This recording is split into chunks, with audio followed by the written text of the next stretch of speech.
तो फिर हम देख रहे थे कि T वेल डिफाइंड है 1 to 1 और onto, okay, therefore T isomorphism है, देयरफॉर मैं सीधा लिख रहा हूँ G is isomorphic to the external direct product of G with the identity of H। Similarly मैं मैप डिफाइन करूंगा, okay, similarly the map U given by H goes to the external direct product of identity of G with H, okay, defined by U of H is equal to goes to identity of G with H, or A B clearly this is also belongs to this, okay, product of identity and H. Similarly, this is an onto isomorphism. This is an onto isomorphism. So इसीलिए H is isomorphic to the product of the identity of G with H, external direct product. Okay. लेकिन now G, the external direct product of G with identity of H, a subgroup है, it is a subgroup of external direct product of G and H, okay,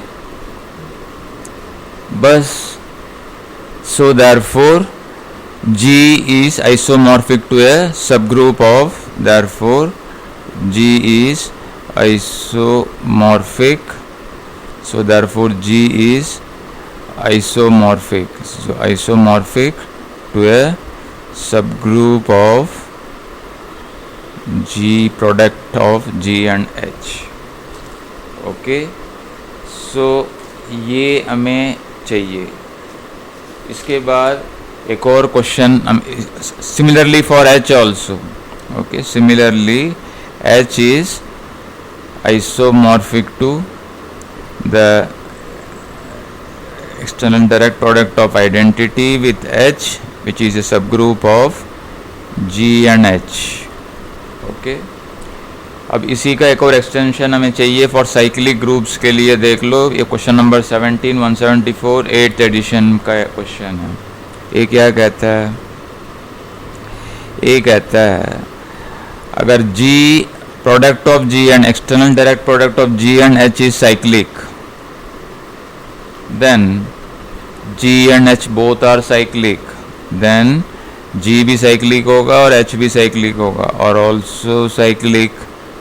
This is true for general case also, okay, for N के लिए भी true है। कैसे? Let G product of G and H be cyclic, okay, क्योंकि अभी हमने ऊपर वाले क्वेश्चन में हमने शो किया कि the product of G with the identity of H is a subgroup of G and H, and ये भी शो किया E of G with product H is also a subgroup of external direct product of G and H, okay, और G और H external product अगर cyclic है, okay, अगर ये अगर cyclic है तो fundamental theorem of cyclic groups कहता है every subgroup of a cyclic group is cyclic, so therefore these two are cyclic groups, okay. So by fundamental theorem for cyclic groups, okay, by fundamental theorem for cyclic groups, G product of G and identity and product of identity of G with H both are cyclic, okay, ये भी cyclic होंगे, लेकिन ये this is isomorphic to G and this is isomorphic to H, therefore G is isomorphic to, so therefore G and H both are cyclic, therefore G and H both are cyclic. Okay, so ये दो हमें चाहिए. अब चलते हैं proof of the corollary 1. It says that G1 G2 dot dot dot Gn ये सारे all finite groups हैं और साथ में साइक्लिक भी हैं. Each Gi is finite and cyclic. तो जो एक्सटेंशन क्या कहता है, then the external direct product of G1 G2 with Gn dot dot dot and Gn, this is also cyclic. This is also cyclic if and only if the orders are relatively prime. Okay, that is GCD of order of Gi and order of Gj is equal to 1 for each I not equal to j, where ij varies from 1 to n. Okay, so इसका proof के induction से ही करना चाहते हैं. इसको दो भाग में इसको बांट के इसको हम इंडक्शन से करेंगे. ओके, पहले इफ़ वाला केस, फिर ओनली इफ़ वाला केस. ओके, दोनों को सेपरेट इंडक्शन से हम करेंगे. एक ही में भी करने को कोशिश करो. Okay, you can try. Okay, let us do. Let me start this. तो पहले हमारा इसमें क्या सेटिंग हमारे पास दिया हुआ है, each Gi is finite and cyclic. Each Gi is finite और साइक्लिक. तो हम शो क्या करना चाहते हैं कि अगर external direct product of G1, यहाँ पे I equal to 1 to n. Okay, अगर G1 G2 एंड Gn का अगर external direct product of G1 G2 and अगर साइक्लिक है, if this external direct product is cyclic, then we must have the orders must be relatively prime. Orders of Gi and Gj, they are co-prime for each I not equal to j, ij equal to 1. पहले इसको हम separately show करते हैं using induction. Okay, we will prove this by induction on n.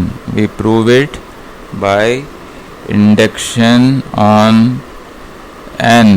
Okay, prove it by induction on n. तो base for induction क्या है, base of the induction. Induction के लिए जो बेसिक स्टेप है वो क्या है, दो. Okay, for n equal to 2 case. तो G1 G2 रख लो. G1 G2 finite and cyclic. Okay, finite and cyclic such that direct product, external direct product of G1 and G2 is cyclic. So वो theorem कहता है, for 2 वाला case के लिए हमने थ्योरम प्रूव किया है. The theorem implies order of G1 and G2 are they have no common factor. This we know it. So induction n equal to 2 के लिए true है. Okay, so let us start the induction step. Okay, assume the statement to be true for n minus 1. Assume the statement. Okay, assume the statement to be true. To be true for n minus 1 finite number of cyclic groups, finite cyclic groups. Okay, कौन से G1 रख लो. पहला देखो, जरूरी नहीं है same notation. It can be H1 H2 Hn -1 भी हो सकता है. Okay, can have anything. मैंने सेम नोटेशन यूज कर रहा हूँ.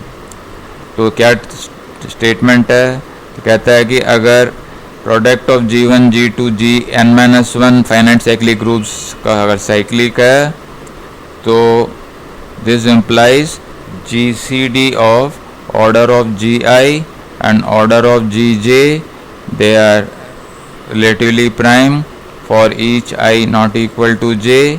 यहाँ पे देख लो, ij varies from 1 up to n-1. यहाँ पे केयरफुली देखो, नोटिस दी this. Okay. अब for n number of finite cyclic groups ले लो. Okay, we show the same to be true. We show it for n finite cyclic groups, n finite and cyclic groups. देखो यहाँ पे भी मैंने वही use किया है. नोटेशन जरूरी नहीं है सेम हो. यहाँ पे we can have any other, but notation I am using the same G1, G2 and Gn. So इस नोटेशन में यहाँ पे असम्पशन क्या है कि मान लो कि इनका एक्सटर्नल डायरेक्ट प्रोडक्ट साइक्लिक है. Okay, let the external direct product of G1, G2 and Gn is cyclic. इसका मतलब है कि इसको बेस केस में हम रिड्यूस करने वाले हैं. कैसे? इसका मतलब है external direct product G1 plus G2 plus Gn-1 with Gn, क्योंकि ये दोनों आइसोमॉर्फिक हैं. ओके, ये भी हमने पिछले वीडियो में हमने एक लेमा शो किया है कि ये दोनों आइसोमॉर्फिक होंगे. So this is also cyclic. अब पिछले वाला जो क्वेश्चन जब हमने अभी जस्ट शो किया, अगर G plus H, G and H अगर साइक्लिक है, product of G and H, तो ईच मस्ट बी साइक्लिक होना चाहिए. ओके, सो लेकिन हाँ, उससे भी और बाय बेस केस से हमें क्या पता लगता है? By the base for case n equal to 2, उसको बेस केस मान रहा हूँ मैं. By base case GCD of order of G1, okay, product of G1, G2 dot dot dot with Gn-1 इसका order. okay, इसका order and order of Gn, this is relatively prime. यही base case बताता है. इसका मतलब क्या है? इसका मतलब है जो लेमा आज मैंने शो किया जनरल केस के लिए, इसका मतलब है कि ऑर्डर ऑफ G1, G2, देखो इसका मतलब है कि ऑर्डर ऑफ G1, क्योंकि इसका what is the value of this? This is order of G1 into order of G2 dot dot dot order of Gn-1 और order of Gn is equal to 1. और अभी हमने जो लेमा आज मैंने start किया, ओके, तो उससे क्या पता लगता है हमें? उससे हमें पता लगता है कि GCD of order of Gi each with Gn is equal ये relatively prime for each I equal to 1 2 3 up to n-1. आगे कंटिन्यू करते हैं.